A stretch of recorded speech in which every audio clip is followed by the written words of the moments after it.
You were told the chains were the prison. They were not. The man who wore them, a crippled slave, lame in one leg for the whole of his life, walked out into a freedom the emperor who would one day study his words never managed to touch. Sit with that for a moment, because it should not be possible. One man is born property. He has no name that he chose, no body he owns, no leg that works the way a leg should. The other man commands the largest empire the world has ever seen. He can order any death, seize any fortune, silence any voice with a word. And yet the slave sleeps soundly, and the emperor does not. The slave fears nothing that can be taken from him, because he has already decided that nothing worth having can be taken at all. The emperor lies awake, ringed by swords, terrified of the very thing that makes him powerful, that it might one day be gone. You have spent your life assuming freedom is what the emperor has. Options, leverage, the ability to make the world bend. What if you had it backwards? What if the man in chains understood something the man on the throne never would, and spent his whole life trying to hand it to you? By the end of this, you will know why the freest man in Rome owned nothing, why an emperor filled his private journal with that slave's words, and why that one fact should change how you build everything you are building right now. Stay with me, because the turn at the end is not the one you are expecting. Ask yourself, honestly, what you think freedom is. You think it is options. You think it is money in the account, leverage in the negotiation, the ability to walk away from any table and land on your feet. You are building something, a company, a body, a name, and somewhere in you lives the quiet belief that once it is big enough, once the numbers are high enough, then you will finally be free. Then you will finally be able to breathe. And so you chase the number, and the number moves, and you chase it again, and the breathing never comes. Here is the claim that a slave in Nero's Rome will make against your whole way of seeing the world. Freedom is not control over your circumstances. It never was. Freedom is the correct location of your attention. It is knowing exactly where your power ends and where the world's begins, and refusing to spend 1 ounce of yourself on the wrong side of that line. Epictetus put the whole architecture of it in a single sentence. Men are disturbed not by the things which happen, but by the opinions about the things. Read that again, slowly, as a man who has felt physically sick over a launch that flopped, a client who walked, a number that would not move. It was never the event that had you by the throat. It was your judgment about the event. The story you quietly signed your name to, the one that said this outcome decides who I am. The launch did not enslave you. The market did not enslave you. Your view of them did. And a view, unlike a market, is something you can actually command. That is not a soft comfort. That is a hard location. Once you know where your freedom actually lives, you can stop searching for it in every room where it was never kept. So here is the operating system underneath everything he taught. Epictetus opens his handbook. The Enchiridion. With a distinction so simple it sounds like nothing, and so demanding you can spend a lifetime failing to live it. Some things are within our power, and some are not. Within our power are opinion, impulse, desire, aversion. In a word, whatever is our own doing. Not within our power are the body, property, reputation, office. In a word, whatever is not our own doing. 2 columns. Draw them in your mind right now. In the first column, your judgment, your intention, your effort, your response, the way you choose to meet whatever arrives at your door. This is the entire territory of what is actually yours. In the second column, everything else, your reputation, which lives inside other people's heads. Your results, which depend on 10,000 factors you will never touch. The market, algorithm, the investor's mood, your own body, which will age and fail whether you consent to it or not. Now, watch what most ambitious men do. They pour their whole emotional life into the second column. They stake their peace on the reputation, the result, the outcome, the things they were never given the power to command. Then they are astonished, again and again, to find themselves owned by exactly those things. Of course they are owned. You are always owned by whatever you have decided your peace depends on. Name the thing your happiness is hostage to, and you have named your master. Bring it down to the ground, the launch. The launch is the second column. It is the outcome, and the outcome is not yours. The work you put into it, the honesty of it, the discipline you brought to every hour of building it, that was the first column, and that was entirely, unconditionally yours. The review lands 1 star, second column.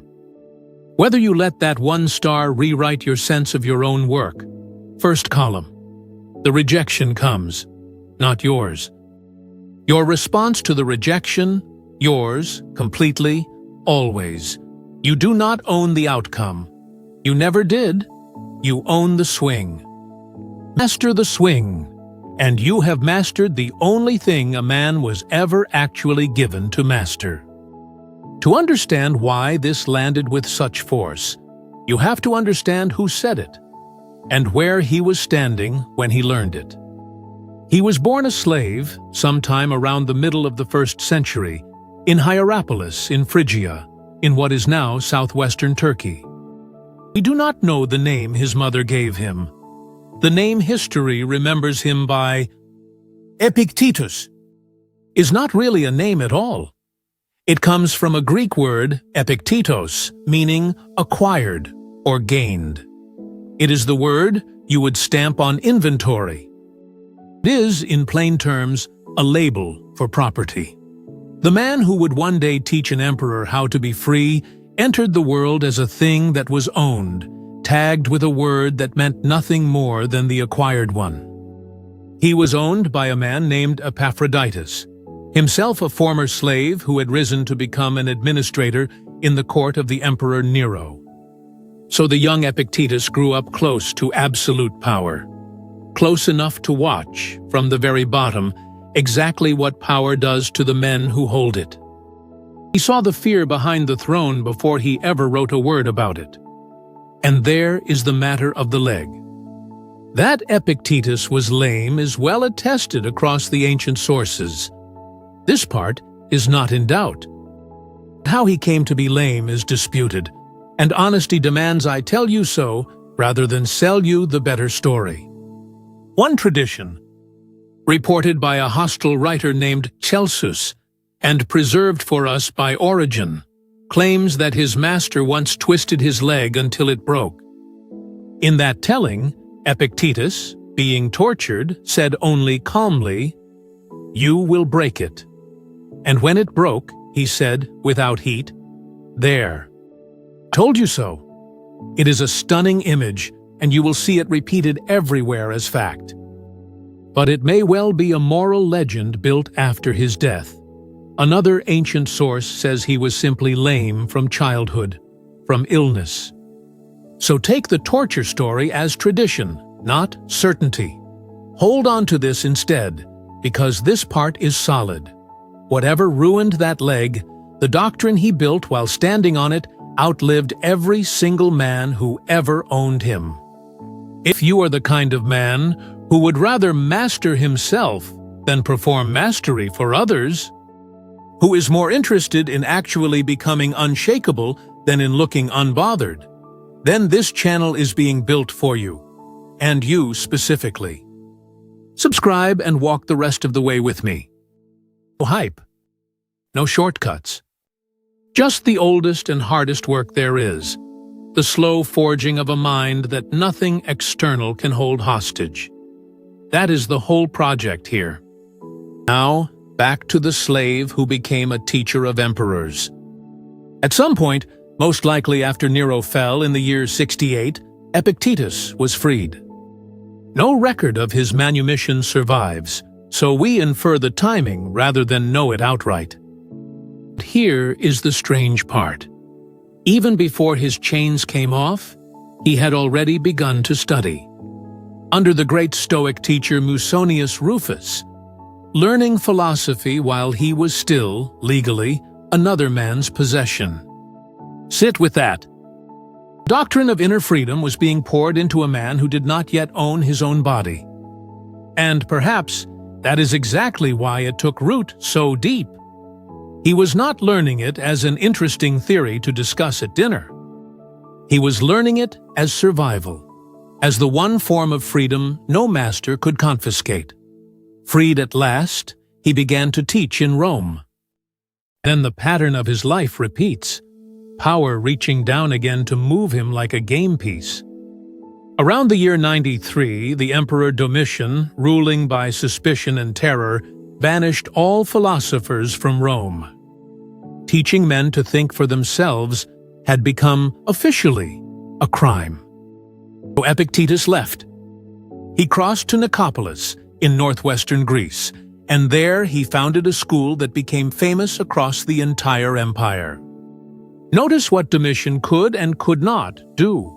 He could move Epictetus's body out of the city with a decree. He could not touch a single thing Epictetus was building inside the minds of the men who came to him. The banishment proved the doctrine.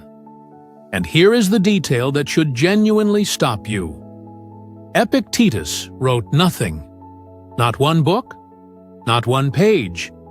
Everything we have of him, every line I am quoting to you tonight, survives only because a devoted student named Arian sat in those lectures and wrote them down, preserving them as the discourses and condensing the heart of them into that little handbook, the Enchiridion. The man who owned nothing and published nothing still speaks, 2,000 years later, in the ear of anyone who will listen. He did not network his way to influence. He did not chase a platform. He built the thing so well, so truly, that influence came looking for him. Roughly 2 generations after his death, it would come looking in the form of the single most powerful man alive. So how do you actually live this? Not admire it from a distance. Live it tomorrow morning, when something goes wrong. It begins with a single motion, performed at the threshold, before the feeling has fully formed and hardened into a mood. The moment any distressing impression arrives, the bad email, the lost client, the delay that wrecks your timeline, you run one question before you run anything else. Is this up to me, or is it not? Sort first. React second. Always in that order, because the disturbance you feel is not the event arriving. It is your untrained mind grabbing the event and dragging it instantly into the wrong column, treating a thing you cannot control as though your survival depended on controlling it. The sort interrupts that grab. It puts a half-second of daylight between the impression and your reaction. And in that daylight, that thin sliver of chosen space, is exactly where freedom lives. Everything Epictetus taught fits inside that half-second. He gives you the posture to take once you have sorted. Do not seek to have events happen as you wish, but wish them to happen as they do happen, and your life will go well. Read as a builder, this is not passivity. It is the exact opposite of the exhausting fantasy that reality owes you the outcome you pictured. The client was always free to walk. The market was always free to turn. The moment you demand that events bend to your wish, you have handed them the power to disturb you, because sooner or later they will not bend. when you meet what has actually happened, not what you wanted, but what is. You take back the only ground you ever truly held. This is a daily drill, not a one-time revelation you get to keep. The email lands, sort it. The delay hits, sort it. The rejection comes, sort it. Every single time, you are training the same muscle, the reflex to locate your power before you spend your peace. Do it 10,000 times, and it stops being a technique you have to remember. It becomes the default shape of your mind. The second practice goes deeper, down into the machinery underneath the sort. You are not your first impression of a thing. Between the event and your suffering, there is always a gap, small, fast, almost invisible, and inside that gap sits a judgment. A verdict your mind is about to hand down. This is a disaster. This means I have failed. This is the end of the thing I built. Here is what almost no one realizes they are allowed to do. You do not have to sign it. The Stoics called this the withholding of assent. An impression arrives. Raw fact, the sting of the moment. That much is not up to you. It simply happens, the way a loud noise happens. But the endorsement of that impression, the moment where you say yes, that is true, that is catastrophic, that decides who I am, that is a signature, and the pen is in your hand the entire time. You can withhold it. You can hold the impression out at arm's length and refuse to certify the catastrophe your fear is so eager to declare. Epictetus drives straight to the root of it. It is not death or pain that is to be feared, but the fear of death or pain. Look closely at what he is actually saying. The thing itself is not the tyrant. Your judgment about the thing is the tyrant. The failed venture cannot harm your character. Only your verdict that failure defines you can do that work. The rejection cannot touch what you actually are. Only your assent to the story that it does. So teach yourself the pause. When the impression hits, do not react. Notice. There it is. The mind rushing to sign, pen already moving. Hold it. Ask plainly whether the verdict is actually true or merely loud. Most of the time, and this is worth staking real weight on, it is only loud. This is the trainable muscle, the one that separates the men who are ruled by every swing of fortune from the men who simply are not. Build it, and you build something no market can ever crash. An inner economy that runs entirely on judgment you own outright, denominated in a currency no one else can print, tax, or seize. Now, watch him do the single hardest thing a teacher can do: turn his own wound into the proof of his own claim. Epictetus did not hide the leg. He did not ask you to pity it, and he did not ask you to look politely away from it. He set it down in the center of the table and made it the clearest demonstration of his entire doctrine. The Enchiridion, he writes, "Sickness is an impediment to the body, but not to the will, unless the will itself chooses. Lameness is an impediment to the leg, but not to the will." Read that line again, but this time hear who it is coming from. This is not an able-bodied philosopher theorizing about hardship from a comfortable chair he has never been dragged out of. This is a lame former slave, pointing down at his own ruined leg and saying, "Here, look at it. This is the limit. This is real. This actually happened to me." And even here, even at the very edge of what was done to my body, the line holds. The leg is impeded. Will is not, unless I choose to hand it over. The body can be broken by another man. The faculty that judges, chooses, and responds cannot be broken by anyone but me. This is the method you need. And notice carefully what it is not. It is not denial. He never once pretends the leg works. He never tells you the limitation is not real, or that you should just smile through it and manifest your way past it. The Stoic move is far more honest and far more useful than that cheap trick. You acknowledge the impediment completely. This is what I genuinely cannot do. This is what was taken from me. This is the real and permanent constraint. And then you draw the line precisely, surgically, and you refuse to let the impediment cross it into the one territory that is still entirely yours. You are building something, and you have your own leg, the constraint you did not choose, and would never have chosen. The injury, the setback, the disadvantage you started the race with, the thing that is simply unfairly harder for you than for the man running beside you. Meet it his way. Name it exactly, without flinching and without inflating it. Then draw the line. The circumstance is impeded. You are not unless you consent. That is not motivation. Motivation fades by lunch. This is method, and method holds. Now I have to guard this hard against the way it is most often stolen from you. There is a cheap, cold counterfeit of Stoicism circulating everywhere right now. The version that says, control what is yours, need no one, trust no one, feel nothing, stand alone against the world. Detach from people so they can never hurt you. Armor up and go it alone. That is not Epictetus. That is a distortion wearing his name like a stolen coat. And if you swallow it, you will spend years mistaking a colder heart for a freer one.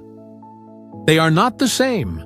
They are barely even neighbors, because the real Epictetus was fiercely, insistently communal.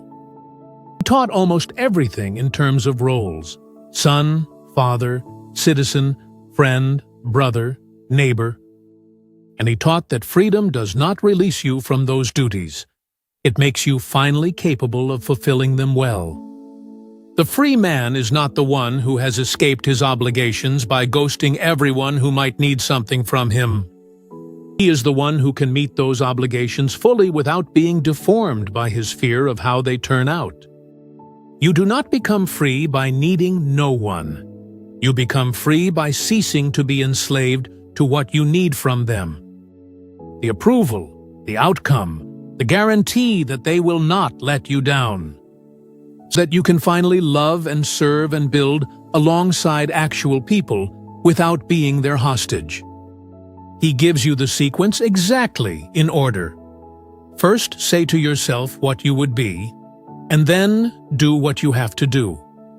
Decide the man first. Then do the work of that man, the concrete, embodied, often inconvenient, often thankless work. Right in the middle of the human world, not off in a cave above it. Not withdrawal, engagement, undefeated. So do not let anyone sell you the lone wolf as the picture of the free man. The lone wolf is not free. He is merely defended, which is a different, smaller, and much lonelier thing. Real freedom is showing up fully, generously, at genuine risk, to a company, a family, a name, a community that could absolutely disappoint you. And being unshaken, not because you have quietly stopped caring, but because your peace no longer rides on the outcome. That is a harder freedom than the cold one.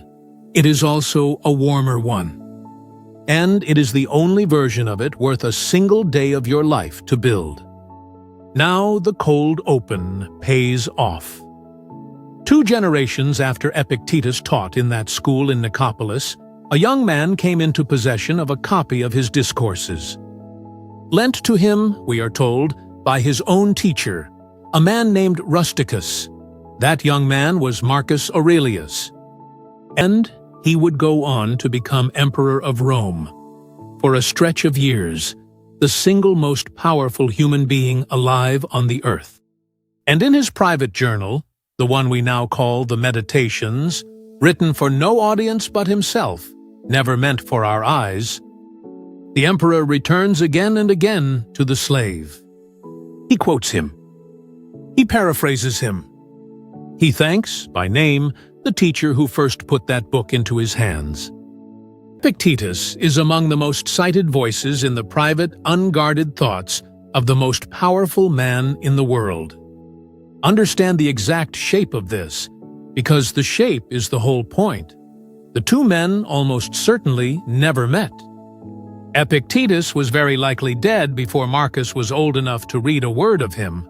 He did not tutor the emperor. He did not seek the throne's ear. He did not climb one rung toward power. He simply built the thing well enough, in the minds of ordinary men, in a school on the far edge of Greece, that it traveled across generations, up the entire ladder of the world, until it reached the one room he himself would never be permitted to enter, and quietly did its work there too. The man who could command anything studied the man who could command nothing but himself. Sit with the hierarchy that quietly reveals. The throne did not make Marcus free. Read the Meditations, and you do not meet a serene god on a golden chair. You meet a tired man wrestling page after page with the very same fears and irritations and dreads that torment men who own nothing at all. What steadied him was not the empire. It was the discipline, the sort, the pause, the correct location of attention. The exact discipline he had learned, second-hand, from a freed slave he never met. And that discipline was never once a privilege of the powerful. It was available in full, at no cost, to a man who owned nothing. The emperor and the slave drank from the same well. Only one of them had figured out that the well was the entire point, and it was not the one wearing the purple. We'll come all the way back to where we began. The chains were never the prison. The slavery that actually held men, that held Nero, that held Domitian, that gnaws right now at every ambitious man who cannot sleep for fear of losing the position he clawed his way into, was never once made of iron. It was made of a belief, the belief that your peace lives out there. And the result? In the reputation, in the number, the rank, the applause, the proof, that belief is the cage. Here is the genuinely terrible thing about it. It locks from the inside with your own hand, and then you spend years searching the outside for a key that was never out there. And this is the trap laid specifically, precisely, for the man who is building something. You will be told. You are told constantly by nearly everyone that the answer to your unease is simply more. More control, more leverage, more proof, more distance between you and the fear of falling. So you acquire and you climb, and each new level arrives carrying its own new and more expensive terror of losing it.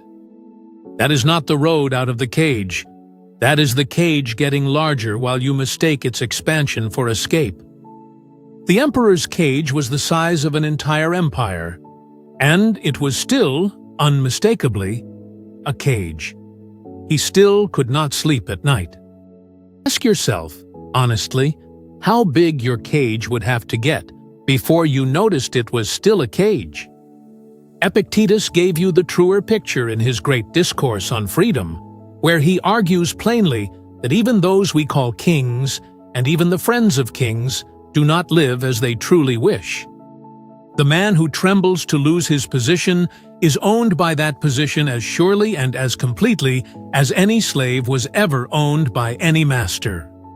Fear is the collar. Attachment to the uncontrollable is the chain. And the door was never actually locked. It was standing open the entire time from the day you were born, waiting only for you to stop rattling the bars you built yourself and simply walk through it. So here is what I would leave in your hands as you go. You are building something. A company, a body, a name, a life that will mean something. Good. Build it. Build it well. Do not make the emperor's mistake of believing that the thing you build will be the thing that finally sets you free. It will not. Build the man who owns himself first, and then none of it can own you.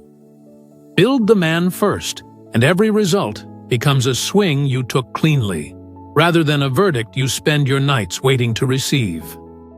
Build the man first, and you can pursue absolutely everything without being possessed by any of it. The tool is small enough to carry your whole life in one pocket, weightless. At the threshold of every hard thing, run the sort. Is this up to me, or is it not? Then pour yourself, without reservation and without holding back, into the side that is actually yours.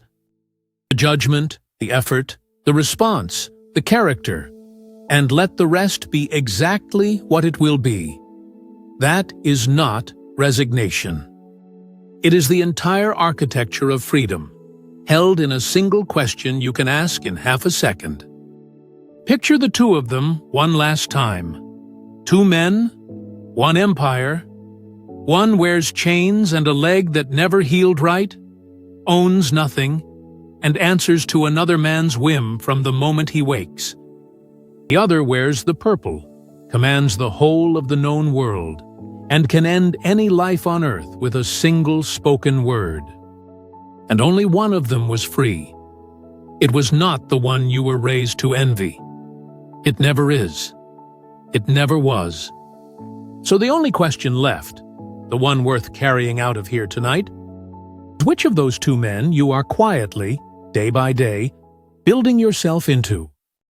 And whether, tonight, when the lights go out and there is no one left to perform for, you can actually sleep.